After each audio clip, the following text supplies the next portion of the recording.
आज हम लोग पढ़ेंगे स्यूडो फोर्स का कंसेप्ट, ठीक है।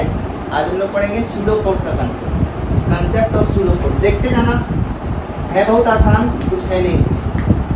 कंसेप्ट ऑफ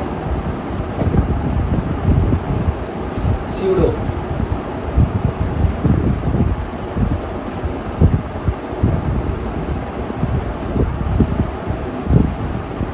आसान एग्जाम्पल से हम तुमको बताते हैं क्या है कंसेप्ट ऑफ स्यूडो में, क्या मतलब स्यूडो फोर्स क्यों आया।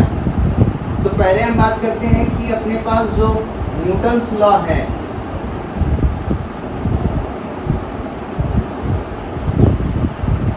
न्यूटन्स लॉ के बारे में बोला गया है। क्या बोला गया है कि न्यूटन्स लॉ इज स्ट्रिक्टली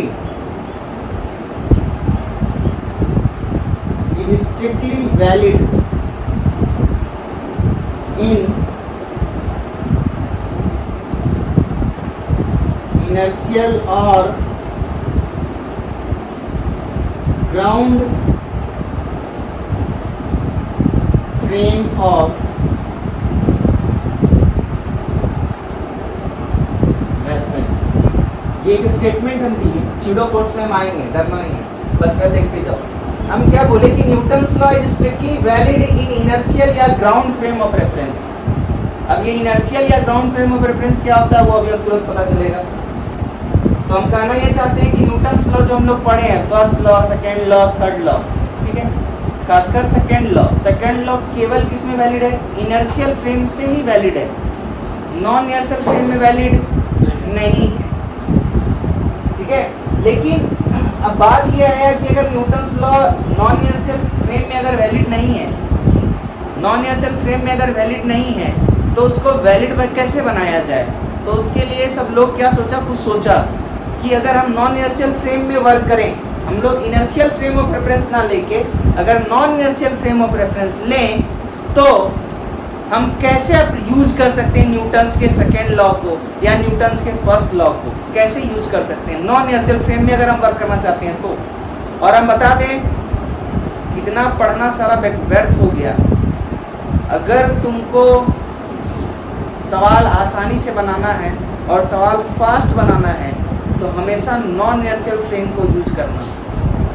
आज एक ब्रह्म वाक्य बोल रहे हैं, क्या वाक्य बोल रहे हैं कि हम ऐसा फ्रेम सेलेक्ट करेंगे जो कि क्या हो, नॉन इनर्शियल हो, और नॉन इनर्शियल सवाल को क्या कर देता है, आसान कर देता है।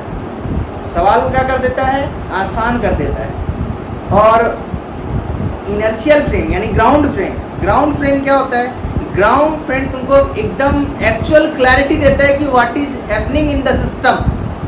रियल चीज दिखता है कहाँ से, ग्राउंड से, और नॉन इनर्शियल से रियल चीज नहीं दिखता है, ठीक है। नॉन इनर्शियल फ्रेम से रियल चीज नहीं दिखता है। लेकिन हम बोल रहे हैं कि लॉज ऑफ मोशन का अच्छा सवाल, बहुत अच्छा सवाल, ठीक है, जिसमें मतलब अगर आप ग्राउंड फ्रेम ऑफ रेफरेंस से अगर बनाई हो तो पागल हो जाएगी, मतलब टफ है। अगर उस सवाल को ग्राउंड फ्रेम ऑफ रेफरेंस से बनाया जाए तो मुश्किल है बनाना, ऐसा नहीं कि बना नहीं सकते, हम बना देंगे, आप लोग फंसेगा।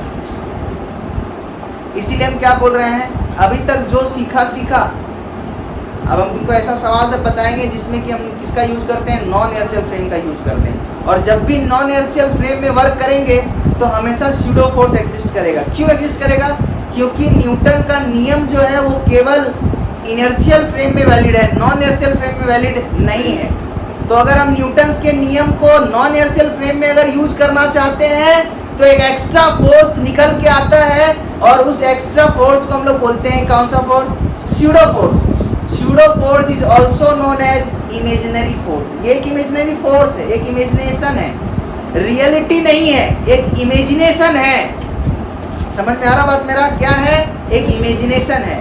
और इस इमेजिनेशन से क्या होता है, सर इमेजिन क्यों करना सर, अगर सवाल सर ग्राउंड फ्रेम रेफरेंस से बन जाता है तो इमेजिनेशन करके नॉन इनर्शियल फ्रेम के हेल्प से सवाल को सॉल्व करने का क्या मतलब है सर। तो हम बोलेंगे कि अगर आप नॉन इनर्शियल फ्रेम का इस्तेमाल करते हैं तो सवाल आपके लिए बनाना आसान हो जाएगा, और अगर इनर्शियल फ्रेम ऑफ रेफरेंस अगर बनाते हैं तो सवाल में थोड़ा सा आपको दिमाग लगाना पड़ेगा, लेकिन हम बोलना ये चाहते हैं दोनों का इंपॉर्टेंस है, इनर्शियल का भी और नॉन इनर्शियल का भी, इनर्शियल का भी और नॉन इनर्शियल, दोनों का इंपॉर्टेंस है, अपने अपनी जगह पर इंपॉर्टेंस है। लेकिन अब हम जैसे लॉज ऑफ मोशन को अब एंड करने जा रहे हैं ना, तो एंड करके जैसे अब आगे बढ़ेंगे, मान लो सर्कुलर मोशन जब पढ़ेंगे, तो हम एक भी सवाल ग्राउंड से नहीं बनाएंगे, एक भी सवाल ग्राउंड से नहीं बनाएंगे। इसीलिए बोल रहे हैं काम आएगा आगे कौन सा कंसेप्ट, स्यूडो का ही। इसीलिए हमेशा अभी तक जो भी हम पढ़े, हम देखो कहीं भी non inertial frame of reference नहीं लिए। अब तुमको ये भी नहीं पता कि non inertial frame of reference क्या है और इनर्शियल फ्रेम ऑफ रेफरेंस क्या है। 5 minute, within 5 minute you will know कि what is inertial and what is non inertial frame of reference. ठीक है, आगे बढ़ते हैं हम। तो concept of pseudo Newton's law is strictly valid in inertial और ग्राउंड फ्रेम ऑफ रेफरेंस। अब हम एक सवाल से स्टार्ट करते हैं, और आसान सवाल से, टफ सवाल इसके बाद हम देंगे और दिखाएंगे कि कितना टफ है वो, ठीक है, और कितने आसानी से स्यूडो के कंसेप्ट से हम बना सकते हैं। अब एकदम डरना नहीं, स्यूडो कुछ है नहीं, बस तुमको एक बात ये वाला जानना है कि ये केवल इनर्शियल फ्रेम में वैलिड है, और स्यूडो का कंसेप्ट इसलिए आया क्योंकि हम लोग नॉन इनर्शियल में काम कर रहे हैं, और ये एक एक्स्ट्रा फोर्स है, फिजिटियस फोर्स है, इमेजिनरी फोर्स है, रियलिटी में एग्जिस्ट नहीं करता है। अब देखो ध्यान से, एलिवेटर में तुम लोग चढ़ा है, ये एक एलिवेटर है, क्या है, एलिवेटर, ये एक एलिवेटर है, elevator, that is called lift और लिफ्ट।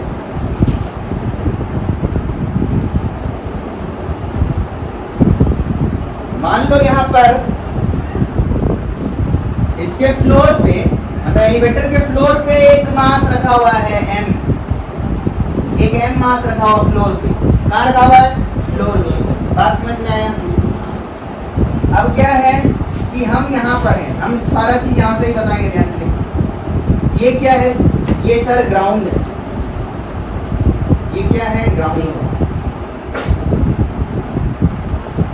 और यहाँ पे हम खड़े हैं, ठीक है, और हम इसको क्या कर रहे हैं, ऑब्जर्व कर रहे हैं। हम ग्राउंड पे खड़े हैं, इसको ऑब्जर्व कर रहे हैं। लिफ्ट बेचारा ए एक्सेलरेशन से ऊपर जा रहा है, ए एक्सेलरेशन से कहाँ जा रहा है, ऊपर जा रहा है। लिफ्ट ऊपर भी जा सकता है, नीचे भी जा सकता है, तो हम मान रहे हैं अभी कि एलिवेटर ऊपर जा रहा है, कोई दिक्कत नहीं, बहुत अच्छा। ध्यान से देखो, तुम क्या बोल रहे हैं कि ये ऑब्जर्वर जो है ग्राउंड पे है, this observer is at ground and it is looking this mass, then I want to ask you what does this man observe about this mass. ये आदमी इस मास के बारे में क्या ऑब्जर्व करेगा, मोशन में, किस डायरेक्शन में, मोशन में। देखो सब कुछ दिखता है, अगर तुम लोग बोलोगे नहीं ना तो सब अंदर आ जाएगा और बिल्कुल फिजिक्स नहीं सीख सकते। हम बोल रहे हैं कि ये आदमी ग्राउंड पे जो आदमी है इस ब्लॉक के बारे में क्या बोल सकता है, किधर मोशन में, अब व्हाट डायरेक्शन में, कितना एक्सेलरेशन है उसका, ए है या नहीं है।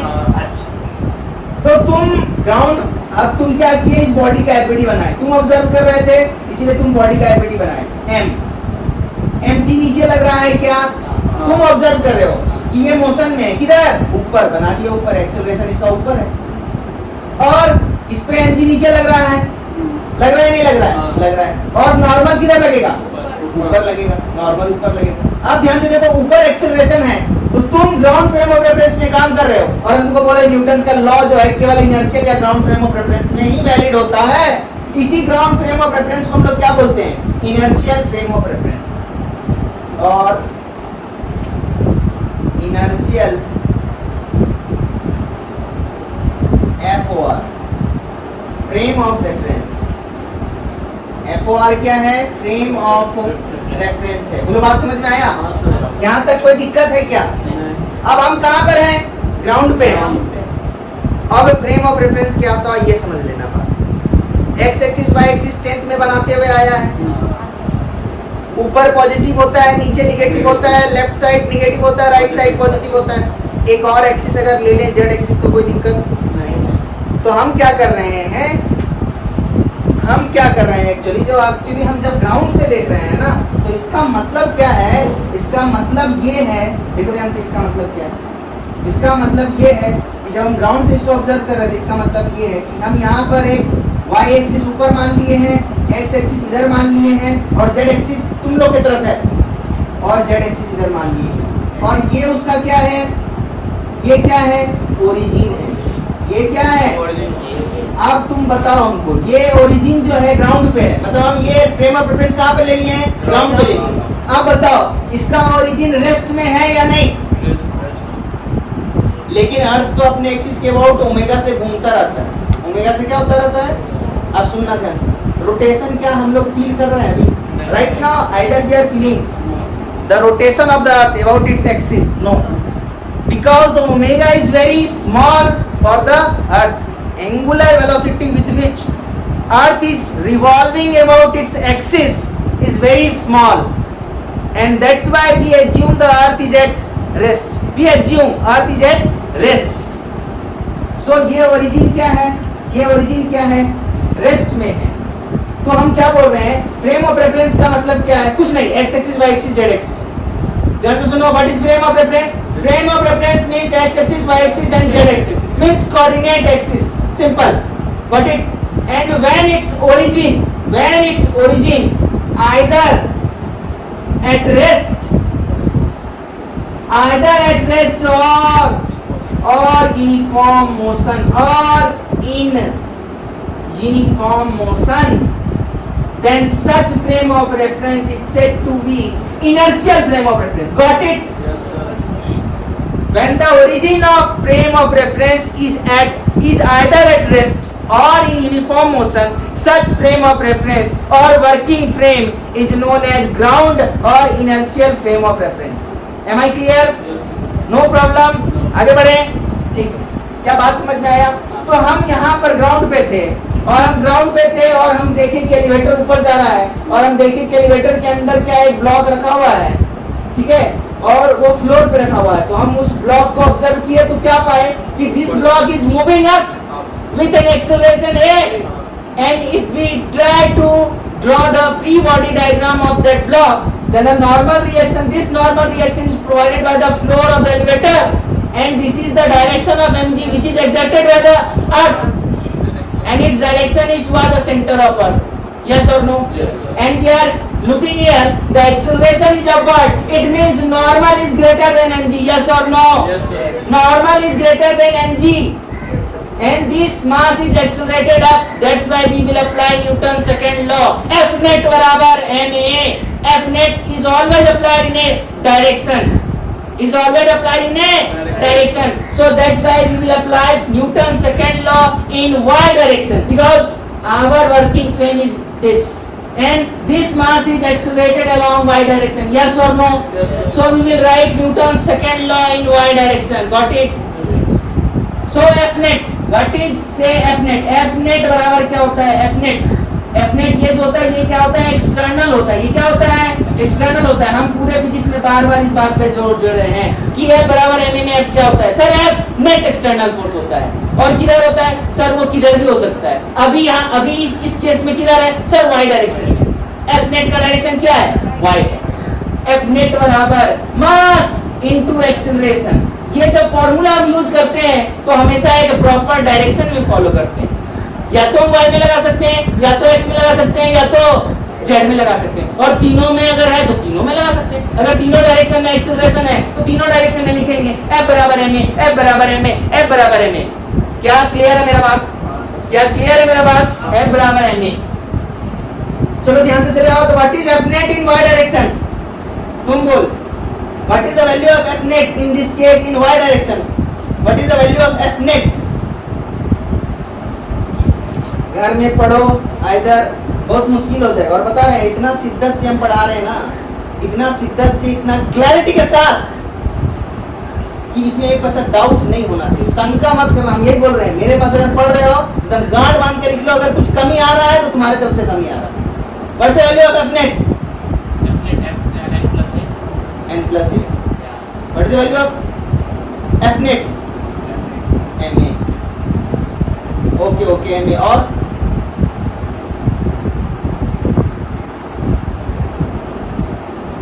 Prince what is the value of F net?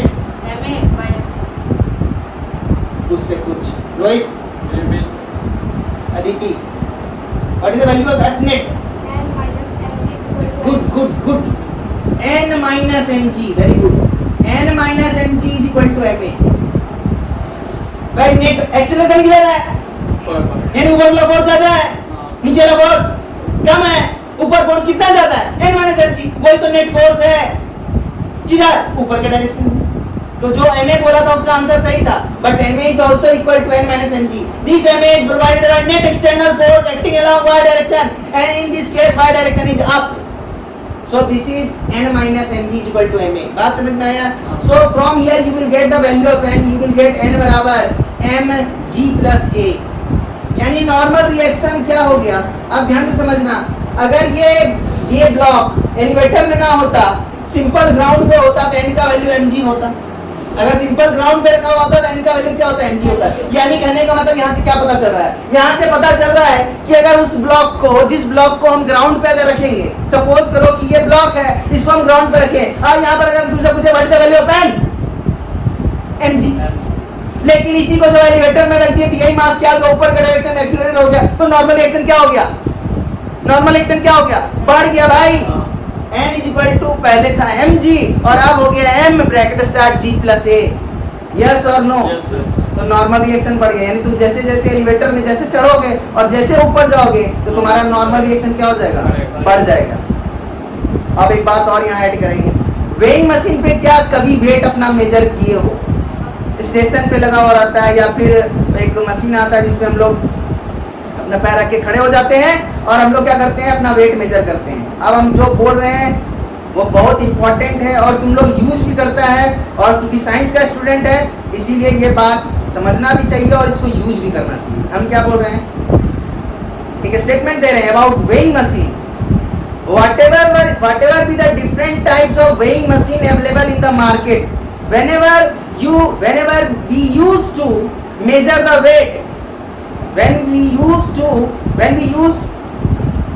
weighing machine to measure the weight of our body then the weight of the body is given by weighing machine actually weighing machine gives the value of normal reaction as your weight हम क्या बोल रहे हैं the weight of a body is shown by normal reaction of weighing machine समझ में आ रहा है जो वेट वेइंग मशीन पे हम लोग को दिखाता है जैसे मान लो वेइंग मशीन है ये वेइंग मशीन है इस पे हम चढ़ गए इस पे हम क्या कर गए चढ़ गए तो ये मीटर में दिखाया मान लो यहाँ पर मीटर में दिखाया 60 then this is the value of n not your weight this is not your weight this is your weight but वो क्या दिखाता है n दिखाता है क्या दिखाता है n दिखाता है समझ में आ रहा बात the normal reaction gives the value of weight of your body on weighing machine am I clear yes sir अब समझो कि यहाँ पर ग्राउंड है यहाँ पे ग्राउंड है और यहाँ पर एक वेइंग मशीन रखा हो इस पे हम चढ़ गए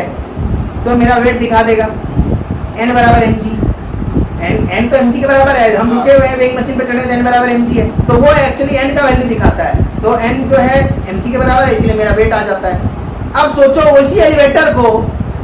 उसी वेइंग मशीन को हम एलिवेटर के अंदर रखते हैं कहाँ रख दे एलिवेटर के अंदर रख दे और एक एक्सीलरेशन उसको अप के डायरेक्शन में दे और अब अगर हम उस पर चढ़ेंगे तो मेरा वेट बढ़ जाएगा n बराबर अब n का वैल्यू क्या दिखा रहा है mg plus a weighing machine तो n के वैल्यू को रीड करता है वेइंग मशीन क्या करता है weighing machine reads the value of n and it gives the value of weight indirectly indirect way में देता है n जो है क्या मेरा बात समझ में आया हम जो कहना चाह रहे हैं तो आप अगर वेइंग मशीन में एलिवेटर में अगर रख देंगे तो वेइंग मशीन n का वैल्यू बड़ा हुआ दिखाएगा यानी तुम्हारा वेट क्या हो गया बढ़ गया यानी जब भी तुम ऊपर जाओगे और एक्सीलरेटेड रहोगे तो तुम्हारा वेट धीरे धीरे क्या होगा रियलिटी में बढ़ेगा नहीं इसी को इसको हम लोग बोलते हैं apparent weight this n is apparent weight and n equal to mg is real weight क्या मेरा बात समझ में आया अच्छा इसी में एक बात और हम ऐड कर रहे हैं ये तो ऊपर जाने का कहानी था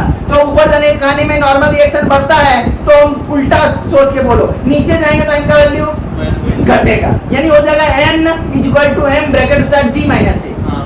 यानी करने का मतलब जब भी एलिवेटर के अंदर वेइंग मशीन रखा रहेगा और उस वेइंग मशीन पर अगर हम चढ़ जाएंगे और एलिवेटर अगर डाउनवर्ड डायरेक्शन में एक्सीलरेटेड है तो मेरा वेट अगर 60 kg है तो 60 kg नहीं दिखाएगा, कम दिखाएगा, that is called apparent wait. और रियल वेट क्या है? रियल वेट तो सर n बराबर mg है, यानी जब हम नीचे आते हैं तो वेट घटता है, जब ऊपर जाते हैं एलिवेटर में तो वेट बढ़ता है। क्या मेरा बात समझ में आया? एक्चुअल रीडिंग हमको नहीं पता चलेगा, यहाँ पर n जो है वो वेट ऑफ द बॉडी है और ये कहलाता है एपरेंट वेट। रियल वेट क्या है? n equal to mg। क्या मेरा बात समझ में आया? ये सारा चीज ग्राउंड फ्रेम ऑफ रेफरेंस से आया नहीं आया? बहुत किच करना पड़ा इतना करने के लिए, लेकिन ये जरूरी है। हम ये नहीं बोल रहे कि नॉन इनर्शियल से जब बताएंगे तो इनर्शियल को भूल जाना है। इनर्शियल से रियलिटी पता चलता है कि रियलिटी में क्या हो रहा है। बात समझ में आ रहा है? आगे बढ़ते हैं हम। अब सोच के अब हम बताते हैं तुमको कि अगर अगर अगर अगर अगर ये तो हम बाहर खड़े थे संजोग से तो इसको देख लिए, ठीक है, लेकिन मान लो उस ब्लॉक में इस बॉक्स में सोना है, क्या है? डायमंड, ठीक है, और इसके अंदर एक और आदमी भी है और वो आदमी इस बात को क्या करता है?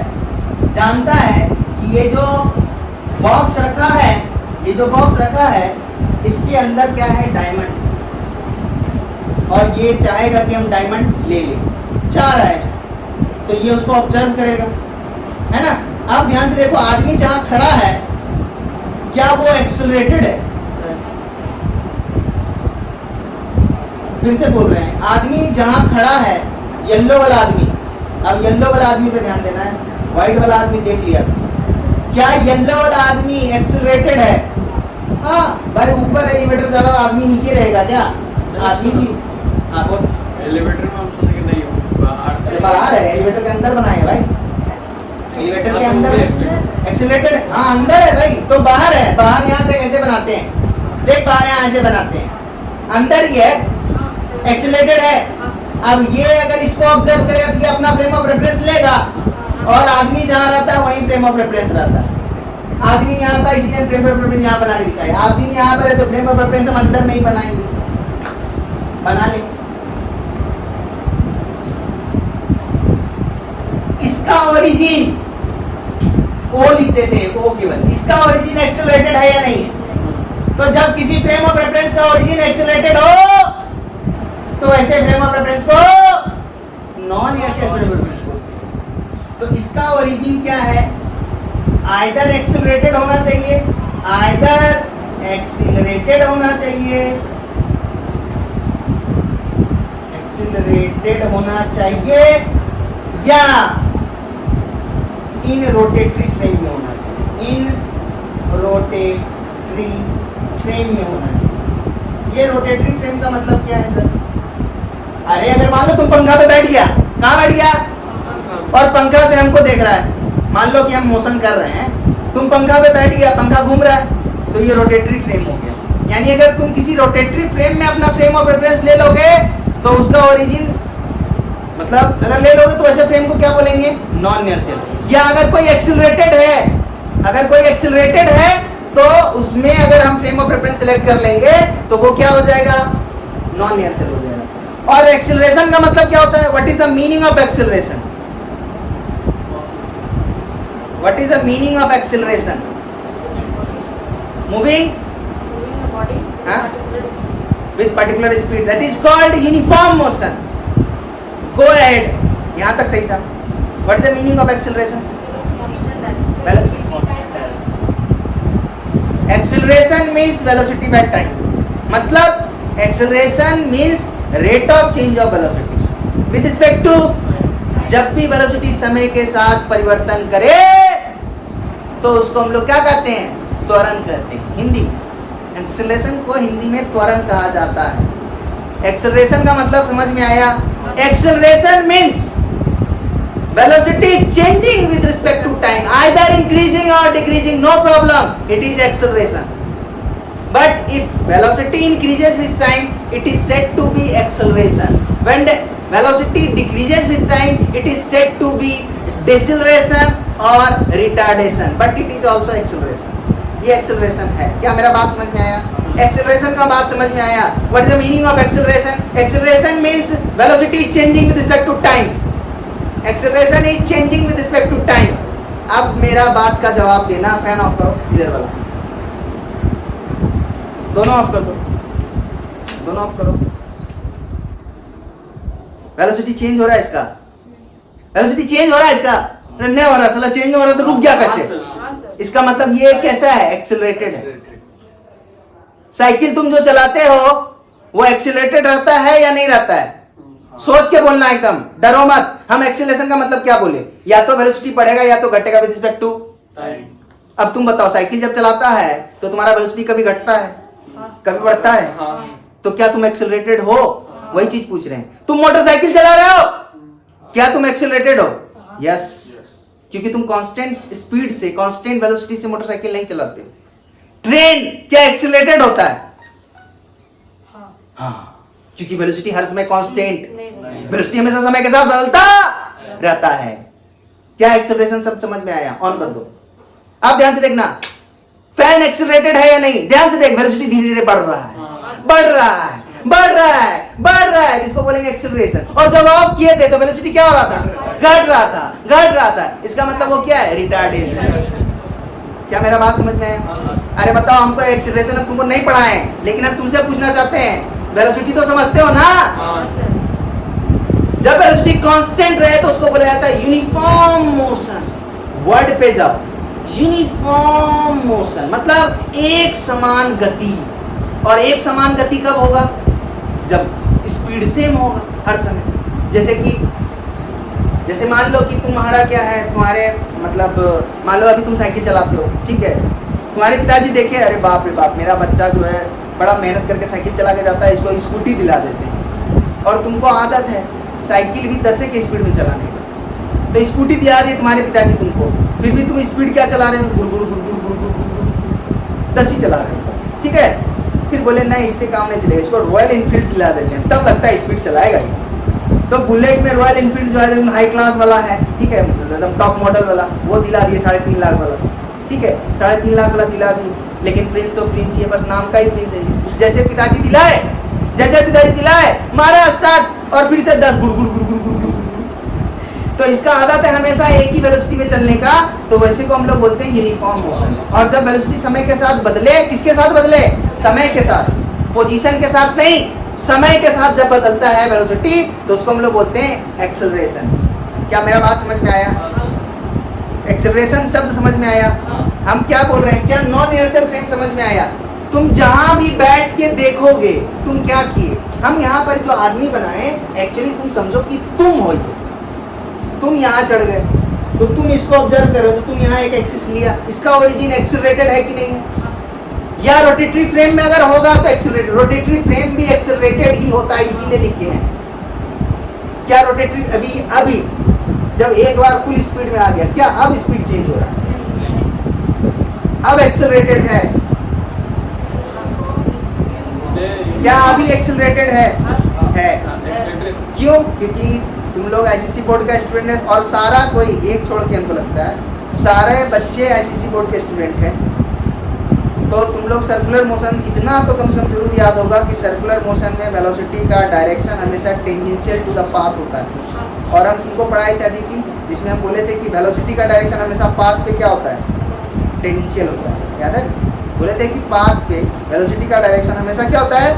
टेंजेंशियल होता है। तो ये एक तरह का सर्कुलर मोशन कर रहा है, तो इसका जो पाथ है, वेलोसिटी हमेशा उस पाथ पे क्या है? टेंजेंशियल है। और हर पॉइंट पे टेंजेंट का डायरेक्शन अलग अलग है या नहीं? तो मैग्नीट्यूड भले ही चेंज नहीं कर रहा है, बट डायरेक्शन तो चेंज कर रहा है। That's why it is accelerated. अगर ये यूनिफॉर्म सर्कुलर मोशन भी करेगा तब भी ये क्या कहलाएगा? एक्सेलरेटेड कहलाएगा। और क्यों एक्सेलरेटेड कहलाएगा वो हम थोड़ा सा तुमको एग्जांपल देके समझाने का प्रयास किए हैं। हम पूरा डिटेल में सर्कुलर मोशन में चर्चा करेंगे, लेकिन ये बात तो सत्य है कि velocity is always tangential to the path followed by the particle. Suppose करो कि तुम अपने घर से यहाँ पर जो है जिस पाथ को फॉलो करते आए, क्या वो स्ट्रेट लाइन था? नहीं। अगर कर्व था तो उस कर्व के किसी पॉइंट पर अगर आप टेंजेंट ड्रॉ कीजिएगा तो वो टेंजेंट वेलोसिटी का डायरेक्शन देगा कि हाँ इस पॉइंट पे आपका वेलोसिटी इधर था, इस पॉइंट पे आपका वेलोसिटी इधर था। लेकिन अगर आप स्ट्रेट लाइन पाथ को फॉलो करते हुए आए हैं तो स्ट्रेट लाइन पे टेंजेंट खुद ही क्या होता है, स्ट्रेट लाइन ही होता है। टेंजेंट अपने आप में क्या है, एक स्ट्रेट लाइन है। और स्ट्रेट लाइन पे टेंजेंट ड्रॉ करने का मतलब कुछ नहीं है, वही है स्ट्रेट लाइन ही। क्या मेरा बात समझ में आया? अब जो हम पूछेंगे वो सवाल का जवाब देना, तभी तुम समझ सकोगे concept of pseudo. Otherwise you आप पढ़ते रह जाओ, करते रह जाओ, कुछ नहीं होगा। आपको कंसेप्ट ऑफ स्यूडो तभी समझ में आएगा। अब हमको ये बताइए, येलो वाला आदमी जो है अगर ब्लॉक एम ब्लॉक को अगर देख रहा है तो ये क्या देखेगा और एफबीडी क्या बनाएगा? हम बस वही ढूंढना चाहते हैं। सही हो गलत हो सोचो, अपने दिमाग पे जोर डालो। ये येलो वाला आदमी अगर इस एम ब्लॉक का एफबीडी बनाएगा तो क्या ये नॉर्मल रिएक्शन लगाएगा? हाँ या ना में जवाब देना और कॉन्फिडेंस के साथ। अगर ये येलो वाला आदमी इस ब्लॉक को ऑब्जर्व करेगा तो बताइए ये जब एफबीडी इसका बनाएगा तो ये ऊपर में नॉर्मल रिएक्शन दिखाएगा या नहीं दिखाएगा? हाँ या ना? हाँ, क्योंकि ग्राउंड जो है फ्लोर का जो एलिवेटर का जो फ्लोर है वो तो नॉर्मल रिएक्शन लगाएगा ही, और धरती माता तो अपने तरफ खींचेगी। लेकिन हम पूछना चाह रहे हैं कि ये बोलेगा क्या कि ये ऊपर की ओर ए डायरेक्शन से एक्सेलरेटेड है? क्या ये बोलेगा? नहीं, क्योंकि वो अपने रिस्पेक्ट में देखेगा। अब ध्यान से समझना, एक्सेलरेशन का मतलब बता लियो कि वेलोसिटी चेंज विद। अब ध्यान से देखो, अगर हम बाहर से देखेंगे तो इसका इस येलो वाला आदमी का एक्सेलरेशन और ब्लॉक का एक्सेलरेशन सेम या अलग अलग? सेम, यानी दोनों का वेलोसिटी समय के साथ एक तरह से चेंज कर रहा है। तो ये आदमी जब इसको देखेगा तो इसको एक्सेलरेटेड थोड़ी बोलेगा, तो बोलेगा साला इसके वेलोसिटी में जितना चेंज आ रहा है मेरे वेलोसिटी में उतना ही चेंज आ रहा है, यानी मेरे रिस्पेक्ट में ये रेस्ट में है, ये एक्सेलरेटेड नहीं है। क्या बात समझ में है? अरे जितना इस ब्लॉक के वेलोसिटी में चेंज आ रहा है जितने टाइम में, सपोज करो एक यूनिट टाइम में इसका वेलोसिटी 1 मीटर पर सेकंड हो जा रहा है तो इसका भी 1 सेकंड में 1 मीटर पर सेकंड हो जा रहा है, तो इसके रिस्पेक्ट में ये तो रेस्ट में नजर आएगा ना। तुम एलिवेटर में अगर देखते हो, सपोज करो अभी सपोज लो ये रूम है और ये रूम ही एलिवेटर है और ये एलिवेटर ऊपर के डायरेक्शन में जा रहा है। हम लोग एक दूसरे को देखो, बाहर नहीं देखना है कि एलिवेटर चल रहा है। समझ रहा बात? कैसे फीलिंग लाते हैं वो बता रहे हैं, इमेजिनेशन कैसे करते हैं। अगर तुम बाहर देखना है, नहीं बाहर नहीं देखना है, बस नजरों से नजरें मिलाना है, एक दूसरे को देखो और मान लो कि ये एलिवेटर है और एलिवेटर ऊपर जा रहा है, हम तुमको देखे, तुम हमको देखा, क्या नजर आया? रेस्ट। समझ में आ रहा है? ट्रेन के अंदर बैठे हुए हो, ट्रेन एक आदमी दूसरे आदमी को तुम नजर लगा के देख रहे हो, टकटकी लगा, क्या दिखता है उसको? एक्सेलरेटेड मोशन में देखता है साला कि वहाँ भी कमीना 1 घंटा पहले भी वहीं बैठा है, 2 घंटा बाद भी कमीना वहीं बैठा हुआ, हिल नहीं रहा है। इसीलिए वो क्या बोलेगा? रेस्ट में। लेकिन रियलिटी में रेस्ट में तो है नहीं, इसीलिए बोले रियल कहानी कहाँ से पता चलता है और वर्चुअल कहानी कहाँ से पता चलता है? यहाँ से। तो यहाँ से ये बोलेगा, ये क्या बोलेगा? सर ये आदमी येलो वाला आदमी बोलेगा ये ब्लॉक कमीना एक्सेलरेटेड नहीं है, ये तो बोलेगा इसका एक्सेलरेशन क्या है? 0 है। इसका एक्सेलरेशन क्या है? 0। किसके रिस्पेक्ट में? इस फ्रेम ऑफ रेफरेंस के रिस्पेक्ट में, इस फ्रेम ऑफ रेफरेंस के रिस्पेक्ट में इसका एक्सेलरेशन 0 है। और अगर 0 है रेस्ट में यानी फर्स्ट ब्लॉक, तो n बराबर क्या हो जाएगा? mg। लेकिन वहाँ तो n बराबर mg प्लस a आया था और यहाँ पर n बराबर mg आ रहा है, तो कहीं ना कहीं तो गड़बड़ है। अब कहाँ गड़बड़ है? ग्राउंड में तो कहीं गड़बड़ नहीं दिखा, इसीलिए कंसेप्ट आया स्यूडो का। क्योंकि हम बोले नॉन इनर्शियल फ्रेम में आप लॉ लगा ही नहीं सकते, आप n बराबर mg नहीं लिख सकते। You can not write n बराबर mg here. Why? Because you are working in non inertial frame. The place where you have selected the frame of reference, that frame of reference is accelerated and this accelerated frame of reference is said to be non-inertial, and in case of non-inertial frame of reference Newton's law is not valid. Newton's law is not valid. But still if you want to use Newton's law in non-inertial frame, then we use an extra force, an fictitious force, an imaginary force which is known as pseudo force, which is known as pseudo force. उसका हम लोग use करते हैं। बात समझ में आया? आप ध्यान से सुनना। pseudo force, force कैसा क्वांटिटी? स्केलर या वेक्टर? वेक्टर। यानी इसमें 2 चीज तो हमेशा होगा ही होगा भाई, मैग्नीट्यूड और डायरेक्शन। तो हम बता रहे हैं what is the magnitude of pseudo force. क्या समझ में आया स्यूडो फोर्स का कांसेप्ट क्यों आया? क्योंकि हम नॉन इनर्शियल फ्रेम में वर्क कर रहे हैं और पूरी दुनिया कहता है, पूरा फिजिसिस्ट कहता है कि Newton's law non inertial frame में वैलिड नहीं है। लेकिन अगर हम इसमें मुंडी दे दिए हैं तो फिर हमको तो बनाना पड़ेगा। इसीलिए हम क्या करते हैं, या पूरा साइंटिस्ट लोग क्या किया, एक नए फोर्स को जनरेट किया, एक नए फोर्स को जन्म दिया, एक नए कंसेप्ट के बारे में बोला, सोचा और हम लोग के सामने प्रस्तुत किया कि भैया अगर आप नॉन इनर्शियल में बनाना चाहते हैं तो बनाइए, कोई दिक्कत नहीं है। आपको एक इमेजिनरी फोर्स कंसीडर करना पड़ेगा and that imaginary force is known as pseudo force. और चूंकि आप देखो ध्यान से मेरा पढ़ाने का स्टाइल, हम फोर्स बोले और फोर्स के बाद तुमसे पूछे कैसा क्वांटिटी, वेक्टर या स्केलर, तो तुम बोले वेक्टर। तो जैसे तुम बोला वेक्टर, हम बोलेंगे हमेशा दो चीज पे ध्यान दो बेटा, एक मैग्नीट्यूड और डायरेक्शन। तो स्यूडो फोर्स का मैग्नीट्यूड के बारे में बात करें नहीं एनजी देखो, स्यूडो फोर्स का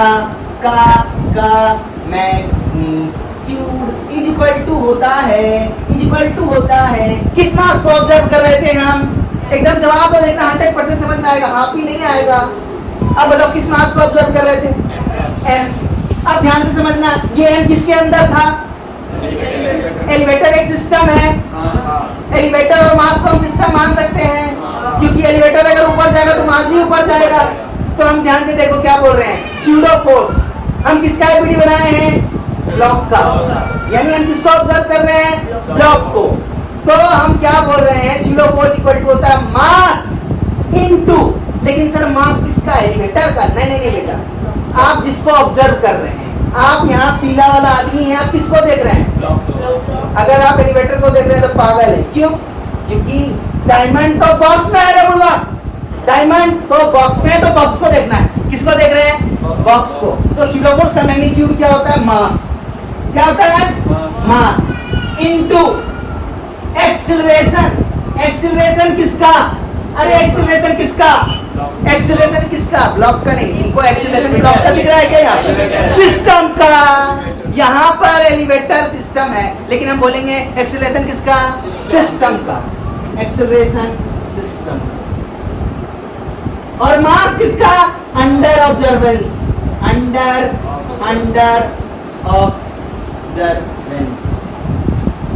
जो मास अंडर ऑब्जर्वेंस है उसका मास, जिसको आप देख रहे हैं। मैग्नीट्यूड पता चल गया। अब डायरेक्शन अलग से लिखते हैं, स्यूडो फोर्स का direction is equal to opposite to acceleration of system. Acceleration of system, क्या बात समझ में आया। अब ध्यान से देखो, एक्सीलरेशन ऑफ सिस्टम किधर है, ऊपर, यानी स्यूडो फोर्स किधर लगेगा, नीचे। वैल्यू क्या होगा, एम ए।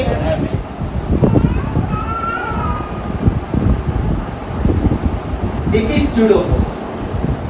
और तुमको तो रेस्ट में दिख रहा है ना, तुमको यहाँ रेस्ट में दिखा, तो तुम क्या लिखेगा, ऊपर वाला फोर्स इक्वल टू नीचे वाला फोर्स, यानी एन बराबर क्या हो जाएगा, एम जी प्लस ए। डोलू दोनों को बैलेंस कर रहा है ना, देख आ गया, M G plus A. So this is the concept of pseudo. Pseudo के बारे में तुमको इतना ही समझना, हम इतना अच्छा समझाए, यकीन मानो अगर तुम मेरा बात को समझाए तो स्यूडो में जीवन भर दिक्कत आएगी। और इस छोटा सा एग्जांपल देके हम पूरा क्लैरिटी दिखाना चाहते हैं तुम लोग को कि स्यूडो इतना ही है, बच्चा डर जाता है पूरा। और अब तुम्हें टफ से टफ सवाल, अगर आज का क्लास तुम मेरा केवल समझ गया है कि स्यूडो फोर्स का डायरेक्शन किधर होगा, मैग्नीट्यूड क्या होगा, बस तब कौन सा लॉ लगाना है बाबू, तब कौन सा, अगर नॉन इनर्शियल फ्रेम में अगर हम स्यूडो फोर्स यूज कर लेंगे तब कौन सा लॉ लगाएंगे, फर्स्ट लॉ। कौन सा लॉ लगाएंगे, फर्स्ट लॉ लगाएंगे, फर्स्ट लॉ लगाएंगे। क्या बात समझ में आया। जब गाड़ी रुका हुआ था तो this is the equilibrium position, yes और नो, क्या ये बात क्लियर है। लेकिन अगर ये चलने लगेगा तो तुम अगर नॉन इनर्शियल से अगर बनाओगे सवाल, कहां से बनाओगे, नॉन इनर्शियल से बनाओगे, नॉन इनर्शियल। जब ये चलने लगेगा इधर तो तुम इधर एक स्यूडो फोर्स लगाएगा ना, तब ये ब्लॉक ये वाला पोजीशन इक्विलिब्रियम पोजीशन रहेगा क्या, नहीं, तब बदलेगा ना, क्योंकि इधर फोर्स लगा तो इधर आएगा थोड़ा सा। तो कैसा हो जाता है, तो कैसा हो जाता है, तो कैसा हो जाता है, तो सर ऐसा हो जाता है। ये रियल पोजीशन था पहले वाला, अब ऐसा हो जाता है। क्यों ऐसा हो जाता है, क्या बात सुनो, टेंशन इधर लगा, एम ए इधर लगा और एम जी इधर लगा, और तुमको यहाँ पर बोल रहा है कि what is the value of theta, तो क्या तुम थीटा नहीं निकाल सकते यहाँ पर? अब यहाँ पर कंपोनेंट लेके आजू वाला फोर्स क्या कर देंगे, बराबर कर देंगे। न्यूटन्स लॉ का कौन सा नियम हम लोग नॉन इनर्शियल फ्रेम में यूज करते हैं? First law. क्या मेरा बात समझ में है? अगर ये बात समझ में आए तो हम बता देते हैं एसएसएम में दिक्कत आने वाला है। कहाँ दिक्कत आने वाला है? सिंपल हार्मोनिक मोशन में दिक्कत आने वाला है। अगर ये वाला मेरा बात समझ में आए, नहीं आया तो हम फिर से बोलेंगे। ध्यान दें, यहाँ पर गाड़ी रुका हुआ मस्त ऐसे समझ। हाँ थीटा का वैल्यू कैसे निकालें? ले, ये इक्विलिब्रियम पोजीशन नहीं है, जब एमए लगेगा तो इतना क्लियर था, हाँ या ना? लेकिन जब लगा इसका मतलब थोड़ा सा इधर आके इक्विलिब्रियम में आ गया, ये एंगल थीटा बना रहा है। ध्यान से देखो, तुम्हारा वर्किंग फ्रेम ऐसा है तो ऐसा है, यानी इसको छेड़छाड़ करना है। इधर थीटा है, इधर टी कॉस थीटा हो गया और इधर टी साइन थीटा हो गया। T cos theta equal to MA हो गया और टी साइन थीटा एमजी हो गया। अब दोनों को डिवाइड करके थीटा निकाल लेंगे। tan थीटा का वैल्यू आएगा ए बाई जी, tan थीटा का वैल्यू आएगा ए बाई जी। क्या बात समझ में आए? अब फिर से बोल रहे हैं, आराम से इस चीज को आराम से समझो और डाइजेस्ट करने की कोशिश करो। हम क्या बोल रहे हैं कि समझना मेरा बात। मान लो ये घर जो है रुका हुआ, तो मेरा अभी जिस पोजीशन में है, क्या ये मेरा इक्विलिब्रियम पोजीशन है?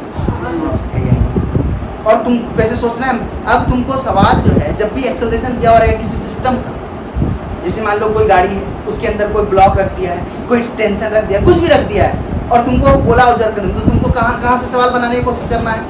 नॉन इनर्शियल से। कहाँ से बनाने की कोशिश करना है? Non inertial. बात समझ में आएगा? यहाँ तक बात क्लियर है? अब हम क्या बोल रहे हैं, मान लो कि ये एक रूम है, इस रूम में हम यहाँ पर खड़े, क्या ये मेरा इक्विलिब्रियम पोजीशन है? और रूम तो एक्सेलरेटेड नहीं है, लेकिन मान लो कि ये रूम उस डायरेक्शन में एक्सेलरेशन में आ गया और तुम भी इसी में बैठा हुआ है। तुम जब हमको देखेगा तो हम पे स्यूडो लगाएगा। अभी मेरा एन ऊपर और एम जी नीचे लग रहा है, लेकिन जब ये उस डायरेक्शन में एक्सेलरेटेड हो जाएगा बाबू, तो तुम एम ए इस डायरेक्शन में लगाओगे ना। तो एन एम जी को बैलेंस कर रहा था, अब एन एम जी को बैलेंस नहीं कर पाएगा। एम ए इधर लग रहा है तो एम ए थोड़ा सा इधर ले जाएगा, यानी ऐसे हो जाएंगे। ये मेरा इक्विलिब्रियम पोजीशन होगा। क्या मेरा बात समझ में आ रहा है? और ऐसा तभी तुम सोच पाओगे जब तुम नॉन इनर्शियल से वर्क करोगे। ग्राउंड से झंडू बाम तुमको नहीं दिखेगा ये सब। क्या मेरा बात समझ में आया? जो हम ऐसे थे वो ऐसे नहीं रहेंगे, ऐसे थोड़ा सा टिल्ट हो जाएंगे, यानी अपने रियल पोजीशन से कुछ एंगल बनाएंगे। क्यों बनाएंगे? क्योंकि स्यूडो भी तो लगने लगा। बोलेगा सर स्यूडो, क्योंकि तुम काम यहीं से कर रहे हो, हम बोल रहे हैं तुमको काम यहीं से करना है नॉन इनर्शियल से, तो हम ऐसे हो जाएंगे ना। तो कितना एंगल बनाएंगे? नहीं निकाल लेंगे। हम यहाँ पर इक्विलिब्रियम में आ गए, मतलब यहाँ पर F बराबर 0 लगाना है, यहाँ पर F बराबर 0 लगाना है। क्या मेरा बात समझ में है? कभी कभी गाड़ी चलते हुए देखो तो गाड़ी में एक टंगा होता है आईना के पास, जो उसका लुकिंग मिरर होता है मिडिल वाला, उसमें एक ऐसे करके हनुमान जी या कुछ भी कबूतर वबूतर छोटा छोटा रखा होता है। तुम सोचो जब गाड़ी रुका हुआ रहता है एकदम ऐसे रहता है, लेकिन जब गाड़ी चलना, एकदम ध्यान देना, तभी समझ में। हम बोल रहे हैं फिजिक्स पूरे दुनिया में आपको कोई नहीं सिखा सकता है जब तक कि आप खुद से उसको देखने का प्रयास नहीं करें। जब गाड़ी आगे चला तो क्या वो ऐसे ही रहता है या ऐसे हो जाता है? क्यों हो गया? तुमको ऐसा क्यों दिखा? क्योंकि तुम खुद गाड़ी में बैठे हुए हो, लेकिन जो बाहर वाला आदमी है उसको ऐसा चीज नहीं दिखेगा। क्या मेरा बात समझ में आया? तो हम क्या बोले, जब भी एक्सेलरेटेड फ्रेम के अंदर कोई ब्लॉक हो तो हमेशा उस एक्सेलरेटेड फ्रेम में चुपचाप बैठ जाओ, उस ब्लॉक को देखो।